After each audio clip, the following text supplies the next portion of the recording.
which the commission started in September last year. And so for the 6 months, we were involved in establishing the entity with all of the processes also within government, establishing the entity as an independent entity with its own functions, its own image and so forth. So that process has now been completed. And so effective from the 1st of April, we now stepped into operations. But parallel to the establishment process, what we've done is to do stakeholder engagements with the critical stakeholders in the market. The first thing was to engage with them to get a sense of what their expectations are of the commission, but over and above to get a sense of what are the challenges that they're experiencing in practice and how they hope the commission can assist them with that. So that has also assisted us to then come up with a strategy that can talk to the issues that people are having on the ground, but also government departments and state-owned entities, what are the challenges.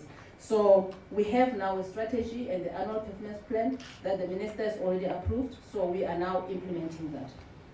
So one of the things that we needed to have to unlock the full powers of the commission was the regulations, which were in the process of consultation. The process has now been completed. The minister has updated today that the regulations are in the process of publication. So we should see the regulations now out. That then gives the commission the powers to now commence with the investigations that it needs to do on some of the matters that it already received. So we also gave a sense of the kinds of complaints that we received. Already we've received about 33 complaints, and 22 of those are purely on fronting. Our preliminary assessment of the complaints indicates that there is merit into these complaints, and but because our investigations are confidential up until a finding is made and a report is issued, we will not be in a position to share with yourselves who are the parties, what is happening, and so forth.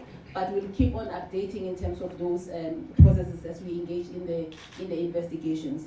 Our hope is that some of the complaints that we have could be resolved immediately through an alternative dispute resolution process, because some of them relate to disputes that we believe that can be resolved, because some of the parties that have lodged these complaints clearly have merit in terms of they have not received any benefit from the BBBEE transactions that they've entered into, and it's been years. So we do expect to provide a remedy quickly to those people so that they get what is due to them. We've also presented to the council the various sectors where we're seeing the complaints coming from, and we have already received some from the manufacturing sector, transport, mining, and we will continuously, as we release our statistics, will ensure that we cover the areas according to the sectors, and then we're hoping again, as we get deep into then the issues,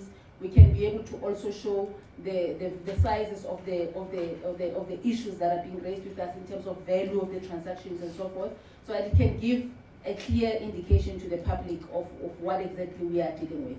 So far we have done that according to the sectors, and also indicated that some of the disputes related to contractual matters, where we believe that the alternative dispute resolution mechanism is important, because sometimes disputes that relate to BBBEE transactions are taken to court and they sit for a very long time in court.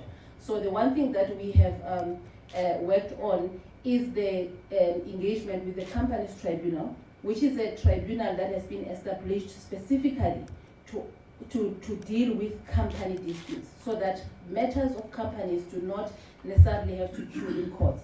So we have now opened that channel for businesses to take their disputes to the tribunal.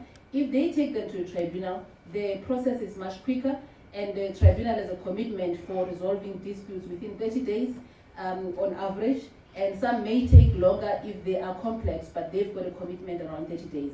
So we have reported on that, and we're hoping that some of the disputes that we have can be resolved in that particular fashion. But I think in conclusion, the one thing that I must indicate is that it is important that as we monitor the implementation of the BBBEE Act as the Commission, that we really look very closely into the quality of the transactions that are being concluded, so that transactions are not concluded merely for compliance, that they actually mean real BBBEE, that there is real ownership, that there is real skills development, that actually see black people moving from the lower levels in companies into the decision-making positions within companies.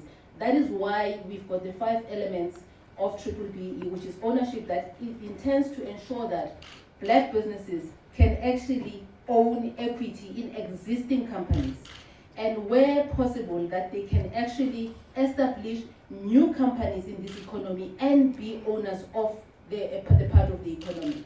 So that's why ownership is very important. That is why the Black Industrialist Program that the Department of Trade and Industry has initiated is in support exactly of that intention to grow black businesses in this country and industrialize the economy.